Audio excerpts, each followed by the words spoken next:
Welcome to the Aligned Podcast. I'm Rebecca and I have my host today, Travis. He is our guest host. Travis actually works on my team at Structured. But yeah, Travis, do you want to introduce yourself? So I'm a growth strategist at Structured. I've been working in ecom for over 5 years now, and then a little bit in the influencer space before that. And so now I just get to work with Rebecca and grow a bunch of brands and a bunch of fun niches. Fun. I mean, we won't go into how you feel working with me, but we'll just kind of go from here and we'll kind of talk about our agency experience today. And that's really what the podcast is going to be about. So basically, what we're going to do today is we're going to go through the operational side of working at an agency and things that we feel like are inefficient, things that we feel like are efficient, and then what we would consider a good paid media agency. And I'm going to come in fairly hot with my opinions today, and Travis is going to challenge me or possibly agree with me depending on what the topic is. So we're going to go through a few different categories of things that we focus on in paid media, and we'll kind of go back and forth. And the goal is by the end of this podcast, we are aligned on, what is a time consuming task?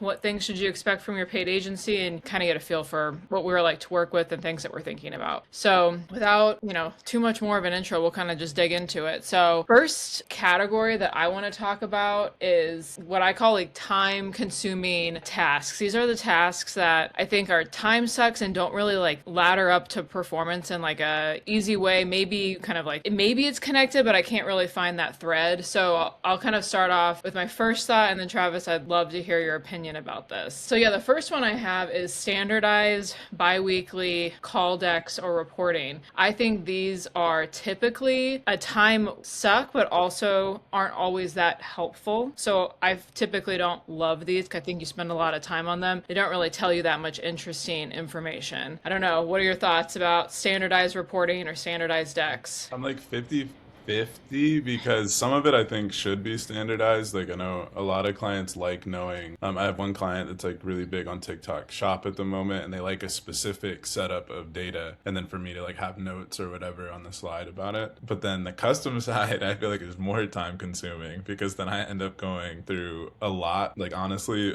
for QBRs, etc., I'll end up spending a ton of time on each channel trying to find that like specific thing that hit. And so I think I'm like 50-50 with you, but I don't know what you think on the specific take of it taking a lot of time to I get. do think that I agree with you. I think that the more custom slides do sometimes take more time, but I do find them to be more interesting and actually more actionable. So I think like long term, you're likely in a better place, but I will agree with you that there are basic numbers that we should always report on, but spending too much time on those is not a great use of everyone's skill set. So I mean, I think we're both kind of 50-50 on this, but it has to do with like basic reporting should be like your least time sucking activity. And then if you can find those big, interesting findings, that will lead to like easier account management long term because you're not having to continue to spin your wheels until you find performance wins. For sure. And the only counter to that too is if they're depends on where the brand is. Yeah. Because I have some brands that have like certain systems, certain strategies that are like gonna take a bit to hash out. And so I'm gonna be reporting on those week over week. But Yeah. brand is like kind of struggling at the moment, or they just onboarded with us, we're figuring out where to go. That's when I'm like super big on like I need to find heavy hitting stuff for us to keep cranking on for the next month or next quarter. Cool. But we're all aligned. I think we're like 60-40 or something. Yeah, it's close enough. Yeah. The next one I have is creative briefs. I think that this is a time suck for a growth strategist to work on. I think that someone with a creative background that understands performance should be briefing, but general creative strategy should be known by growth strategists, but really isn't that efficient from a briefing perspective with a paid team member.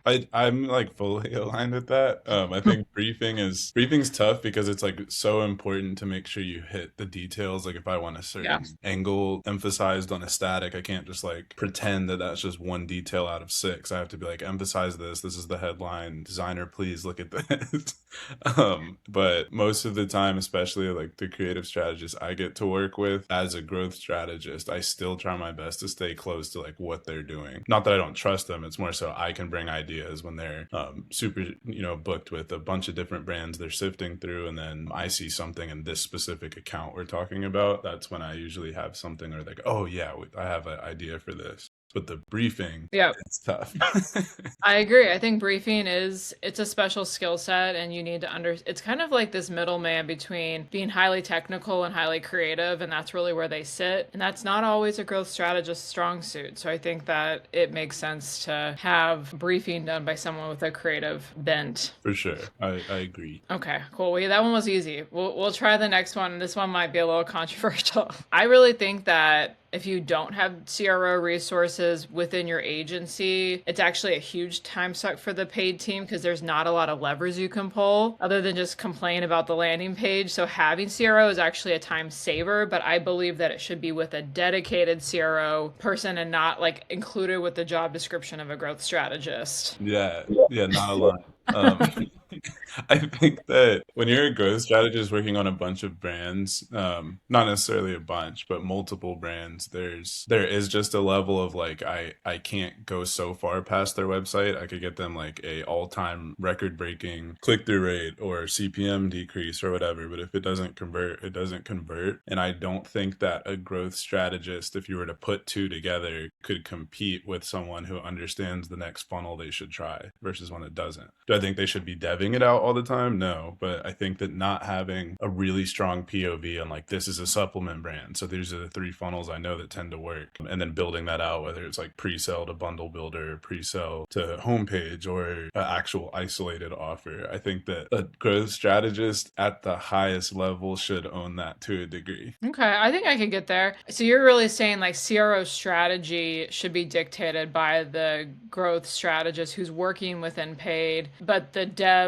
work is fine to pass to someone on the who's dedicated to CRO. I think I can get behind that. I think that makes sense. And I also think that it does depend as well on the growth strategist. I think there are certain GS people on the team that are really good at certain things and not as good at other things. So I think it's also a little bit personality dependent, but I would agree that having the skill set to identify what to do next is really important when we're working in this vertical. Okay, so this one also might be controversial because you'll find out this at some point over these podcasts that Travis has a lot of interest in AI. So this is going to possibly be controversial, is that AI creative made by AI takes more time than using a human designer. I think it depends on the person and it depends on what you're trying to do. And so I think that pre-production is for sure like ready for AI to come in a big way.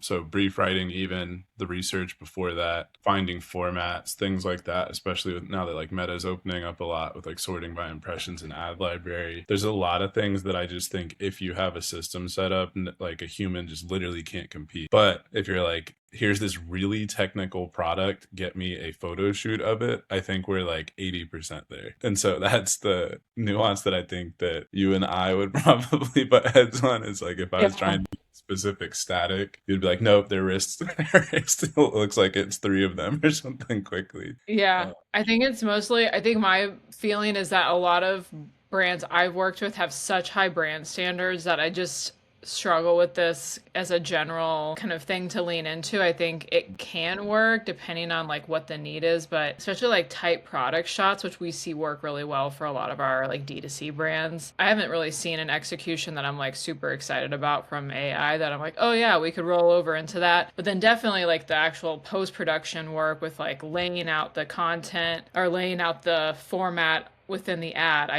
It's definitely not there yet on that side of things. I think there's still a lot of work to be done. I could possibly get behind the production side, depending on what the vertical is, what kind of product it is, and if it's like something further away, it possibly could work. I'm a little bit more skeptical of like the tight shots that are like really, really close up. For sure. And I think the other thing that you kind of hit on too is like brand standards can tend to hold back performance in a big way. And I don't even think that's a hot take. I think it's a hot take to anybody with high brand standards probably. But I just know that if I was kind of free roam on a brand and I did use AI to test more faster, I would scale them faster. I guarantee there's just no way that somebody could compete with the volume. And Yeah. so That's like a big nuance, I feel like, for brand owners or marketers listening that deal with the kind of standard brand on brand versus not on brand talk. For sure. I Yeah. agree with you. I agree. Like having more creative at the end of the day is the thing that will set you apart in performance. And sometimes if it's like average creative, it still can actually get you there. It's just what is the brand willing to put up with essentially. Well, cool. I think I have two more hot takes and then we can move on to another category around, agency, best agencies and what agencies should look like. So the next one I have with regards to efficiency is I do find testing roadmaps that are super granular to not be efficient at all. It might look impressive to the brand, but I actually find this to be a huge time suck 'cause it's hard to track all the tests that you're doing if you have a lot of tests for the quarter. I think it's one, you're going to get better performance if you have less tests, and two, the tracking is a lot cleaner and a lot more concise. There's less going on. It's easier to identify what's happening. So I'm definitely more of a fan of focusing on a handful of tests, depending on the size of the client, but really I would say no more than like 4 tests, even if you're like spending multiple millions of dollars, just to make sure that we're actually getting stat sig results and seeing results actually populate. Yeah, I agree with that because I think the longer somebody's roadmap is, I probably would assume I either out like we would just have to outscale them because the thing that I don't think is considered is if something pops off. So it's actually like an optimistic take of if you have 50 different tests planned, you're assuming that you need 50 to see scale. And so I think it's better to maybe ideate 50 tests and then be like, hey, here's a QBR. These are the top three, and then have those others tucked away. But it's just like a mistake to me to overcommit to a degree that now you're handcuffed. And if something else takes off and that changes the direction of the remaining tests you wanted to do. I think that's a good point. And I think a lot of brands like are expecting this really detailed roadmap. I've had people ask for year-long roadmaps and it's like, well, if I could predict that every single test was going to hit, then sure, I could do this. I think going forward with your best tests is the way to kind of plan for that if someone asks. And it has to be kind of like I would call like macro tests, not micro kind of tests, like larger initiatives. But being too specific is going to likely put you in a really bad place with the client because to your point, if something pops off, you're like, well, it's not on the roadmap. So I guess we're just going to keep with the plan and hope that everything works out, which really isn't what performance marketing is all about at the end of the day. For sure. Be aggressive. Don't handcuff yourself to everybody Exactly. listening. Exactly.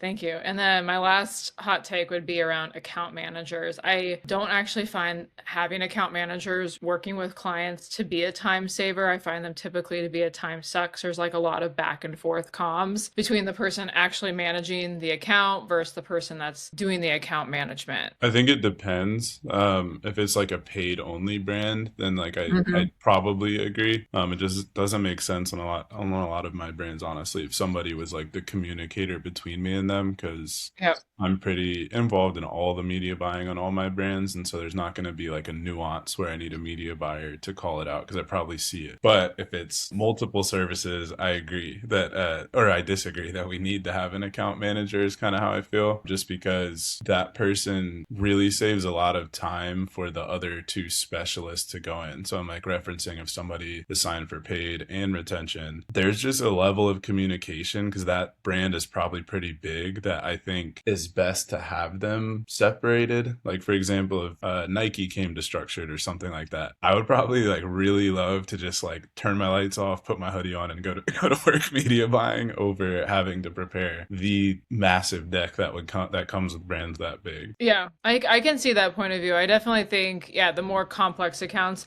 definitely need a different level of comms. I would maybe counter that maybe an account manager isn't the right person or it'd have to be someone with like a ton of experience. I typically think having the person leading comms, they need to be fairly senior. So maybe a director level or above because they need to understand the business strategy portion of it, to your point, across all service lines. And having some like kind of mid-level person could be still complicated because they're still not fully understanding. And they also don't know when to push back on each team member and say, hey, this doesn't actually like ladder up to what they're trying to do. You need to go back and like rethink this, which I think is really the benefit of having an outside person involved in an account versus just someone that's kind of your equal. I think that there is like having someone with more senior experience would be the move there instead of kind of like a more mid-level or even junior person. Yeah, and I think what you're saying makes a lot of sense for agency side, just because I Hmm. think it would be much harder to get a multi-brand full stack marketer that understands brands quickly than it would Yeah. be for one paid person and one retention person. But in-house, you probably want that. Yeah. Yeah, I think we're like semi-aligned pretty well on Yeah, I think we're in the same ballpark. So I feel like we actually did pretty well on those topics. They're really just like a few things that we weren't 100% on, and it's more nuance related than just holistically disagreeing, which is not a bad place to be. The next category I wanted to talk through is when we think about like what makes a good agency, specifically we'll talk about paid, but this could also apply to kind of any type of agency, I think, but like what makes a good agency. I also have a few hot takes about this, and I would love to get your feedback on this because, you know, we're always trying to improve the agency and improve the work we do. So we can go back and forth on this for a bit. So when it comes to paid agencies specifically, what I'm thinking about is if you don't have a reporting dashboard, I feel like you can't level up where you need to be as an agency. I'm not necessarily talking about necessarily like platform level reporting. I'm thinking something different, something that sets you apart. What are your thoughts on that? I think it depends on the size of brands you work on. Hmm. And that pretty much just that, because Yeah. I just fully agree with you. If it's like a big brand of a big, I guess would be to like make it kind of accessible, like 50K plus in spend or something like that. Hmm. Definitely so. But on a smaller brand, I think that you're just going to be able to look at like Meta and Shopify and understand what's going on pretty well, pretty quick. Yeah. So I think I'm like overall aligned on that one too. Okay, I mean that's fair too. I also think that agencies that talk a lot about their training and like prioritize training are what I would consider like some of the better agencies. I think like training being part of the agency culture is like fairly important for the success of an agency and being really kind of aware of everything going on. I think so. I think so. There's nuances to that where it's like a smaller team, I think could, if you're intentionally deciding we are a boutique agency, then in that Yeah. scenario, you could definitely just hire much more strictly. But then the more established agency, you need to have docs that somebody can come in at a lower level, learn all of these systems and thoughts that have been built by the agency, and then level up faster. So it just depends on like what the agency's going for, in my opinion. I've just seen it, I've seen a lot of situations, and a lot of this is also through like audits or people I've talked to, is I've seen a lot of brands that, you know, we've either been connected to or we've kind of taken over from them where the number one piece of feedback is, oh yeah, we worked with this agency, we had this one person that was really decent, and then we got put on this other person and they were just really, really bad. And Mhm. I think that as an agency, you can't survive if you don't have some consistency or some point of view. Like you want people to have their own, you want them to have their own personality, but you also need to have some standardization that like we all generally understand these are things we should be looking at. And if you have that, I think that you can do pretty well, but you still don't want to like throttle people too Yeah. heavily. Yeah, that's all fair to me. Yeah. Yeah, just like context heavy on what those things are. Yeah, for sure. Cool. I think we're in the same ballpark again. I also think that agencies that just talk about platform metrics are likely not very good agencies. Yeah, I like have no notes. I That one's easy. Yeah, I just think even for brands, they need to be aware that that's not the way to look at things. Especially, it's really like a key like hiring thing when you're shopping for agencies is if they Yeah. just say we can do this on Meta and you're also spending like 100K a month on Google, they're probably not gonna move your P&L as much unless you are actively talking to them in a crazy like informational way. Yeah, and I think to your point though, if you are working with an agency that is looking just in platform, then you're going to also be on the brand side likely the person that's also dictating, oh, we need to shift spend to these different platforms. That might not be something you want to do. Sure. And a lot of people I've worked with on the brand side don't want to be doing that sort of like micromanagement of the agency. They want the agency to come to them and say, hey, here are the things that we're seeing. What do you think about this strategy shift? And they're really just approving things based off of like what their expertise is versus having to come to like really just feel like they're watching the agency, which is when you have agencies that just talk about native platform data, that's what you're missing out on is that strategic mindset. The number of brands I've audited that have told the brand, hey, we're just going to do this spend split between Meta and Google, and then they never revisit it, is just, it's like I can count on like so many hands how many times this happened. It's crazy. It's For a sure. very common thing that we're hearing from people coming in. So I definitely, and we're on the same page, but I could really go on about this topic for a while because it's very bothersome to me. For sure. I on a recent talk with a bigger brand that's like considering us, the first thing they brought up, or one of their main questions was, how do you dictate percent of spend? And I Yeah. said, I'm going to change that weekly. We're going to probably look at what's working and what's not. And I think that you lose upside, or actually just light things on fire if you don't like see what's happening to your bottom line from changing Yep. stuff on the platforms. Yep. Okay. So my last hot take is going to be around scope within agencies. Obviously, having some basic parameters around scope is helpful, but I also think that having too many restrictions around scope and having scope conversations with clients is like, it's not really like a sexy thing. Clients don't really like it, and it doesn't really lead to like that many good outcomes for both the brand and the agency. So I'm not a huge fan of having a ton of restrictions around what the agency can and cannot do, because I think it hurts performance at the end of the day. For sure. Yeah, I'm with you on strictly volume probably. Hmm. But when it comes to like certain things, I've just been in nuances where a client knows I can do something, but it's way Yeah. out of scope, and I'm like, Yeah. like I could go brief you a whole new pack of ads. It's probably gonna convert, or run this thing. And of course, if somebody asks me for something they really need it, I'm gonna help them with it. But there's just nuances there as a marketer where I'm like, okay, I'm working on something that probably isn't gonna have the highest ROI even for you putting my brain and time on that. Yeah. It's like scope of like breadth of work. I'm with you. I'm not aligned that I want to make sure that we tighten up like what we're willing to do, but the things we are willing to do, I don't think there should be scope. It should be, we're gonna do what we need to do to hit that KPI we agreed on. Yep. As long as the scope ladders up to the performance goal, I think it's always going to be in alignment with the brand. To your point, there are things that we'll get asked to do that I agree are like way outside of our expertise or way outside of like what a paid agency should do. And we can always be acting a consulting role if they want that help, but it really shouldn't be our primary. We really shouldn't be doing a lot of tasks around it. It should really just be like, you can pick our brains, but we really aren't going to follow through and actually execute on that for you. So I agree with you on that piece. I think some of the times where it can get frustrating is when we have like a lot of restrictions around, like, I think to what you alluded to is like how much creative we can output. And it's like, that is literally a performance lever. So anything that we would put under performance lever, I think we should always keep loose. And then everything else, to your point as well, is like, we don't really, everything else that's not going to ladder up to driving business results is not even on the table as something that we'll chat about. Yep. Yeah. A lot. I think we're aligned. I think we're Yeah. aligned. We're close-ish aligned. But yeah, I think that's really all I have for today's episode. I feel like we covered a lot, and I really appreciate you, checking me, which is why we work well together. And we'll definitely do more sessions like this where we're chatting about different setups and operations. So if you guys really like this episode, let us know. We'd love to hear from you, and we can make more content like this if you like it. For sure. Thanks, guys. Bye.